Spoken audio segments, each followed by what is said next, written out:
More Teddy Robinson. Chapter 2. Teddy Robinson goes to the toy shop. One day, Teddy Robinson and Deborah were going with Mummy to a big toy shop. Deborah had 10 shillings to spend. It had been sent to her at Christmas. "You must help me choose my present, Teddy Robinson," said Deborah. "It will be nice for you to see all the toys." "Yes," said Teddy Robinson, "you couldn't really manage without me. Shall I wear my best purple dress?" "No," said Deborah, "your trousers will do. It isn't a party."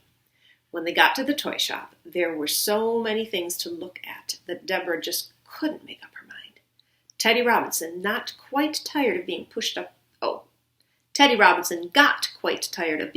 against the counter and squashed against ladies' shopping bags. "Perhaps I'll have a glove puppet," said Deborah. "Then put me down for a bit," said Teddy Robinson. "I'm tired of being squashed, and I don't much care about glove puppets anyway." So Deborah sat Teddy Robinson down by a large doll's house, and he sang a little song to himself while he was waiting. This was what he sang. "Seesaw, knock at the door, ask me in and shake my paw. How do you do? It's only me. It's 3:30 and I've come to tea." Teddy Robinson peeped through one of the upper windows of the doll's house. A tiny little doll inside was sitting at a tiny little dressing table. When she saw Teddy Robinson's big furry face looking in at the window, she gave a tiny little scream. Then she said in a tiny little, very cross voice, "How dare you stare in my window? How very rude of you!" "I'm sorry," said Teddy Robinson politely. "I'd no idea you were there. I was just looking to see if the windows were real or only painted on." "I didn't mean to look in your bedroom window." The tiny little doll came over to the window of the doll's house and looked out. There's the picture. Do you see the tiny little doll looking out the window? "That's the worst of living in a shop," she said. "Everybody comes poking about the house and looking in at the windows and asking how much you cost and wanting to come inside and look round. Well, I'll tell you now, we cost a great deal of money. We are very dear indeed, and you can't come in and look around, so there." So dear means expensive. This is a British book. Some of the words are a little different. Then the tiny little doll made a rude face at Teddy Robinson and pulled the tiny little muslin curtains across the tiny little windows so that he couldn't see inside anymore. "Dear me," said Teddy Robinson to himself, "what a very cross lady. I'm sure I don't want to go in her house. I couldn't anyway. I'm far too big. But it would have been politer if she'd asked me to, even though she could see I was too fat to get through the door." Just then, Deborah came over and picked Teddy Robinson up. "I've decided I don't want a glove puppet after all," she said, "so we're going to look at the dolls now." So Deborah and Teddy Robinson and Mummy went to find the doll counter. On the way, they passed dolls' prams, that's like a buggy, and scooters and tricycles, and a little farther on, they came to a toy motor car with a big teddy bear sitting inside it. "Oh, look," said Deborah. "Isn't that lovely?" "The dolls are over there," said Mummy, walking over the counter. "Listen, Teddy Robinson," said Deborah. "If I put you down here, you can look at that bear in the car while I go and look at the dolls." As she put him down close to the car so that he wouldn't get walked on or knocked over, and ran to join Mummy. Teddy Robinson had a good look at the toy motor car and Teddy Bear sitting inside it. It was a beautiful car, very smart and shiny and painted cream.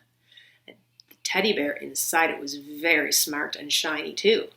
He had a blue satin bow at his neck and pale golden fur, which looked as though it had been brushed very carefully. Here's the picture. Isn't that a neat car and a cool teddy bear? The words on the picture say, "Are you a shop bear?"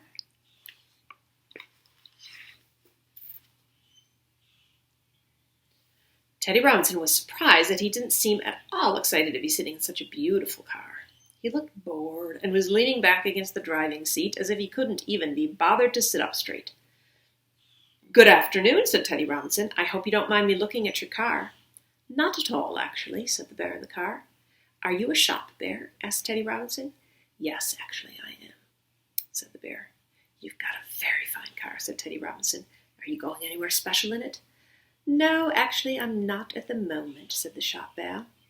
"Don't lean against it, will you? It's a very expensive car, actually." "Oh, no, I won't," said Teddy Robinson. "Why do you keep saying actually?" "It's only a way of making dull things sound more interesting," said the shop bear. "Anything else you want to know?" "Yes," said Teddy Robinson. "Can you drive that car?" "Actually, no," said the shop bear. Then, all of a sudden, he leaned over the driving wheel and said in a quite different voice, "Look here, you're a nice chap. I don't mind your knowing. Don't tell, but it's all a pretend. This car doesn't belong to me at all. And I don't know how to drive. They put me here just to make people look, and then they hope they'll buy the car." "Oh, fancy that," said Teddy Robinson. "And I was thinking how lucky you were to have such a fine car all of your own. You look so smart and handsome sitting inside it." "Yes, I know," said the shop bear. "That's why they chose me to be the car salesman. But it's a dull life, really. If only I knew how to drive this car, I'd drive right out of the shop one day and never come back." "All the same," said Teddy Robinson, "it must be rather grand to be a car salesman." "What are you?" asked the shop bear. "Me? I'm a teddy bear. Don't I look like one?" "Yes, of course," said the shop bear. I meant, what is your job?" Teddy Robinson had never been asked this question before, so he had to think hard for an answer. "I suppose I'm what you'd call a lady's companion," he said. "I belong to that little girl over there. She isn't exactly a lady yet, but I expect she will be one day." Just then Deborah ran back, so Teddy Robinson had to say goodbye to the shop bear very quickly. "You must come and see the dolls," said Deborah. "There aren't any nice ones for 10 shillings, but some of them are simply beautiful just to look at."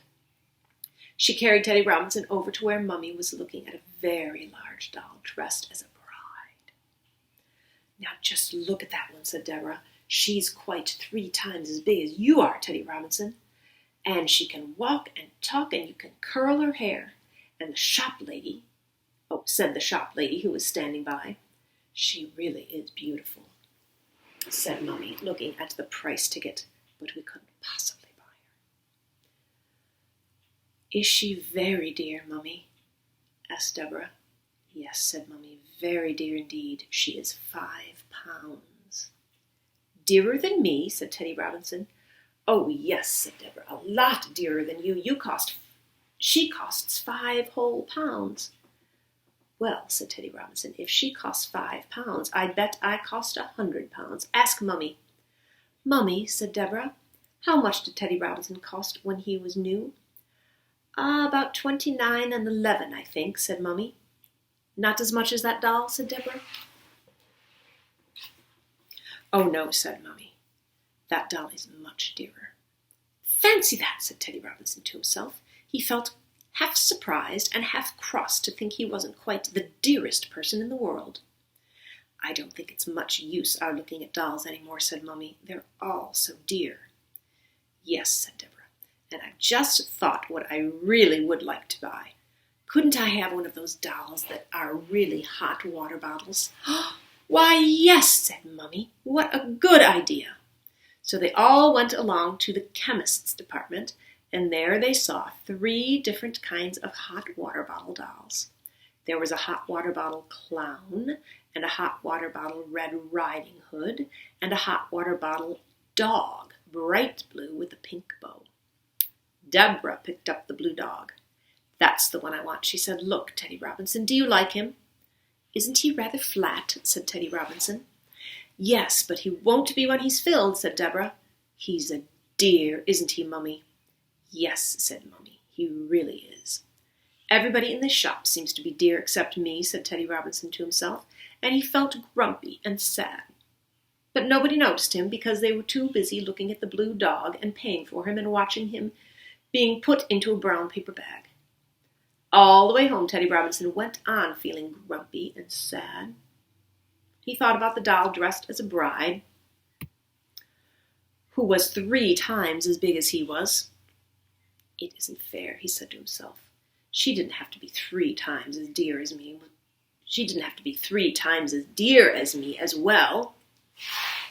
There's a picture with the hot water bottle doll.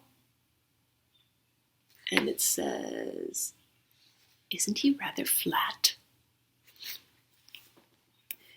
And he thought about the tiny little doll who hadn't asked him into the doll's house. She was a nasty, rude little doll, he said, but she told me she was very dear too. And he thought about the blue dog hot water bottle, who seemed to be coming home with them. Deborah and Mummy called him a dear too, but I don't think he's a dear. I don't like him at all, and I hope he'll stay inside his brown paper bag. But when they got home, the blue dog was taken out of his brown paper bag straight away. And when bedtime came, something even worse happened. Teddy Robinson and Deborah got into bed as usual, and what should they find but the blue dog already there, lying right in the middle of the bed and smiling up at them both, just as if he belonged there. "Look at who's in our bed," said Teddy Robinson to Deborah. "Make him get out." "Of course he's in our bed," said Deborah. "That's why we bought him. That's what we bought him for, to keep us warm. Isn't he a dear?" Teddy Robinson didn't say a word. He felt so cross. Deborah put her ear against his furry tummy. "You're not growling, are you?" she said. "Yes, I are," shouted Teddy Robinson. "But why?" "Because I don't like not being dear," said Teddy Robinson. "And if I aren't dear, why do people always call me Dear Teddy Robinson when they write to me?" "But you are dear," said Deborah.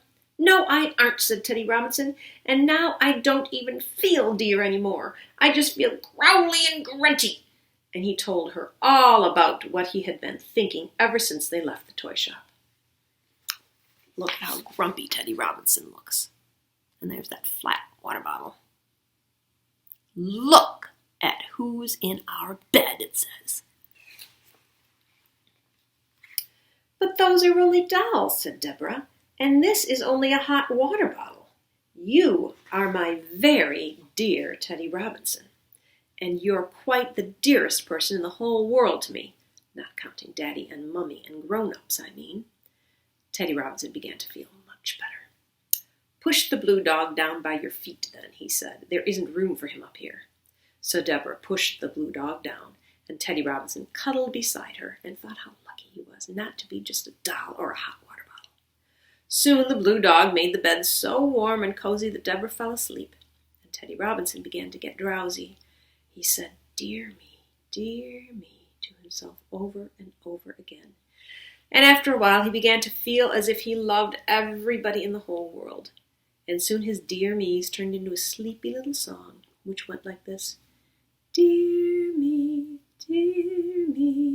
how nice to be, as dear a bear as dear old me, dear you, dear him, dear them, dear we, dear everyone, and dear, dear me. And then he fell fast asleep. And that is the end of the story about how Teddy Robinson went to the toy shop. And there's one more picture, and you can see that somebody scribbled on this page.